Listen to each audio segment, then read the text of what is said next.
Grabe naman kayo pa, ni hindi niyo man lang ako naalala. Iniasa niyo ako kay kuya at lola. Alam niyong walang trabaho si mama.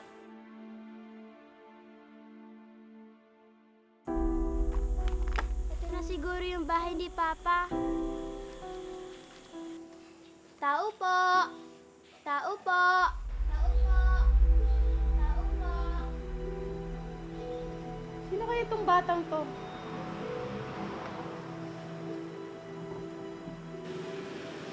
Bata, anong kailangan mo? Nandyan po ba yung Papa ko? Sinong papa mo? Si Papa Berto po. Ay, wala siya dito. Sige na, umuwi ka na sa bahay niyo. Sige po.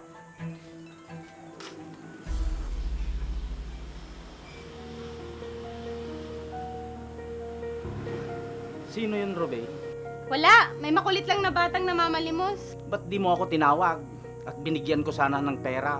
Pumasok ka na nga lang sa loob. Baka bumalik pa yung bata. Sobra ka naman. Parang namamalimos lang yung bata. Kung ano-ano na yung sinasabi mo. E di habulin mo kung gusto mo. Ibang klase ka talaga. Ang pangit ng ugali mo. Nandiyan na siguro si Papa. Tao po! Tao po! Papa? Papa? Wala namang yatang tao. Dito na naman tong batang to. Mabuti na lang wala si Berto dito.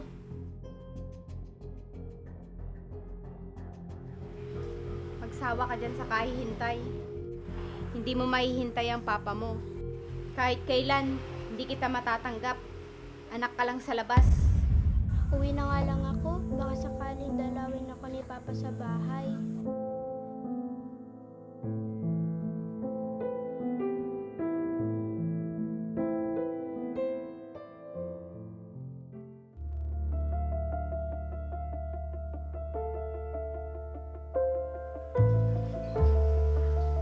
Ruby! Nagpadala na ba ang anak mo? Oo, kakukuha ko lang kanina. Nasaan na yung allowance ko? O, ito.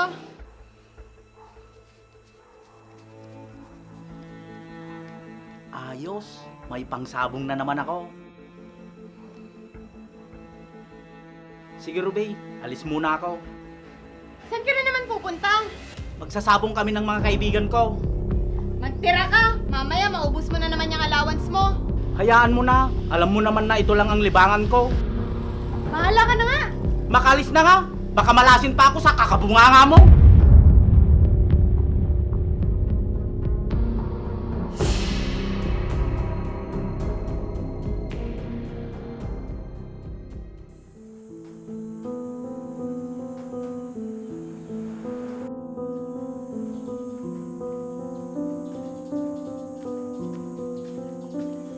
Jen, kumusta ka na? Kayo po pala, Papa. Mano po? Okay lang naman po ako. Maupo po kayo.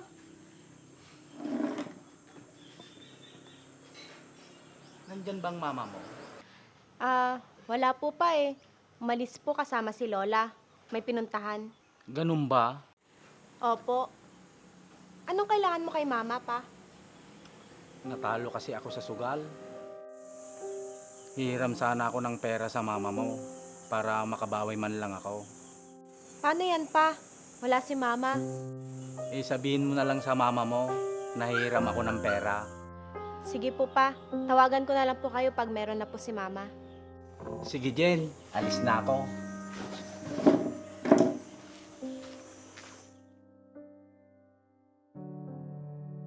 Grabe naman kayo, pa. Ni hindi niyo man lang ako naalala. Iniasa niyo ako kay kuya at lola. Alam niyong walang trabaho si Mama. Pero siya pa ang madalas niyong asahan. Papa! Mano po, pa? Kawaan ka ng Diyos, anak. Birthday ko po ngayon, pa. Hindi niyo po ba naalala? Ay, oo nga pala. Happy birthday, anak. Pa, anong regalo mo sa akin? Anak, ito oh. Salamat pa. Anong handa mo, anak? Siguro marami ano. Kasi abroad ang kuya mo. At ang laki ng pensyon ng lola mo. Konti lang po. Simpleng salo-salo lang sa bahay. Ganun ba? Sige anak, alis na ako. Nagmamadali kasi ako, may pupuntan pa ako. Sige po, Tay.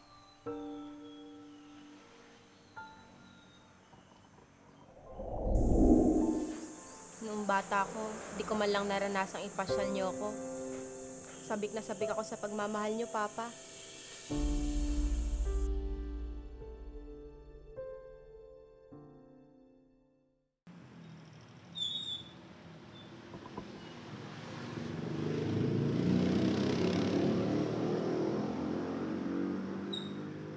Oh, dahan-dahan lang, Berto, ha? Bakit hindi niya ako naalalang dalawin ng bunso ko? Ngayon, naalala mo siya. Siyempre, anak ko pa rin si Jen, kahit anong mangyari. Eh di sana nung malakas ka pa, pinaramdam mo sa kanya yan. Kasalanan mo yan, kasi ayaw mong pinupuntahan ko siya. Wala akong pakialam sa anak mo sa labas. Malaki ang kasalanan ko sa batang yon. Kasi pinabayaan ko siya. May kaya naman sila, ah. Yan ang pinipilit mong ipasok sa isipan ko. Kasalanan mo yan, hindi ako. Oo, kasalanan ko. Pero walang kasalanan si Jen.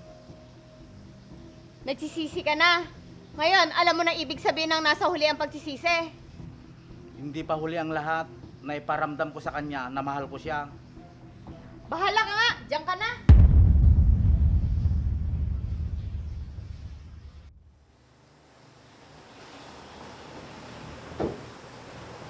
Pa, nagtatalo na naman ba kayo ni Mama? Masama po yan sa kalusugan nyo. Anak, malaki kasi ang kasalanan ko sa kapatid mo.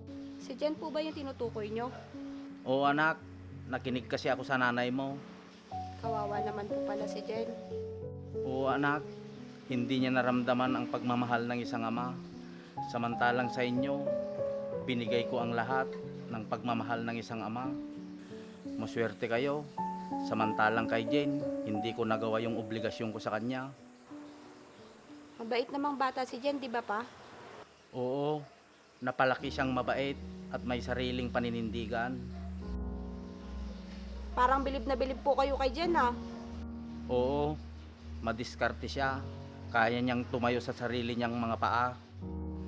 Anak, sabihin niyo kay Jen na bisitahin naman niya ako dito. Sige po pa, naiintindihan ko po. Maraming salamat anak. Walang anuman pa.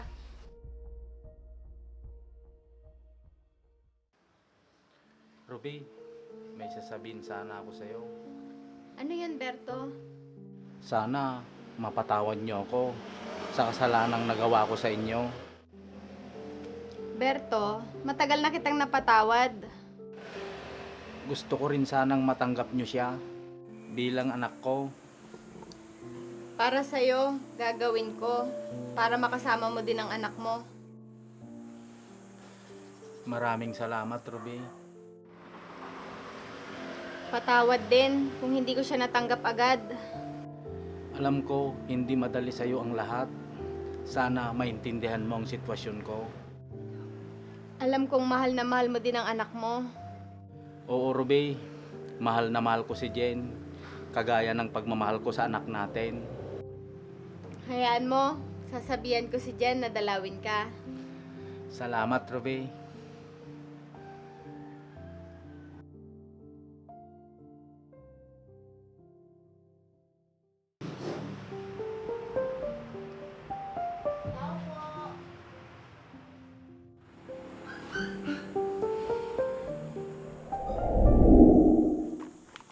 Ito na siguro yung bahay ni Papa.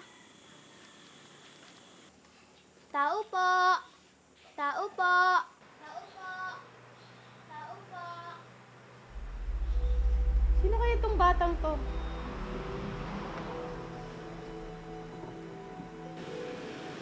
Bata, anong kailangan mo? Nandyan po ba yung Papa ko? Sinong papa mo? Si Papa Berto po. Ay, wala siya dito. Sige na, umuwi ka na sa bahay niyo. Sige po. Tao po. Ikaw pala, Jen. Halika, tuloy ka. Alam mo, lagi kang hinihintay ng papa mo. Oo nga, hanap ng hanap sa'yo. Halika, pasok ka.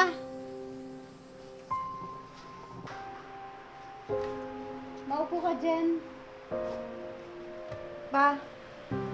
Ano po? Alam mo, Jen, lagi kang kinukwento ni Papa sa akin. Makulit yan si papa mo. Lagi kanyang binabanggit. Jen, pasensya ka na ha. Kung hindi ka namin tanggap noon. Wala na po sa akin yun, tita. Nakalipas na po yun. Salamat at hindi ka nagtanim ng galit sa papa mo at sa akin. Alam namin, mahirap sa'yo ang lumaki na walang ama, pero kinaya mo. Pinalaki ako nila mama na kumpleto sa pagmamahal, kaya lumaki ako matatag ate. Sana mapatawad din kami ng mama mo. Kalimutan na po natin yun, tita. Ang importante, nagkaayos na po tayo. Sige, maiwan ko muna kayo mag-ama.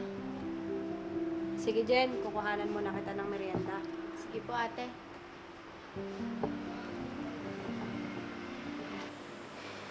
Pa, magpalakas po kayo ha. Huwag po kayo mag-alala. Dadalawin ko po kayo dito. Nandito lang ako pa ha. Huwag ka mag-alala. Napatawad na kita sa lahat ng pagkukulang mo sa akin. Mahal na mahal kita pa.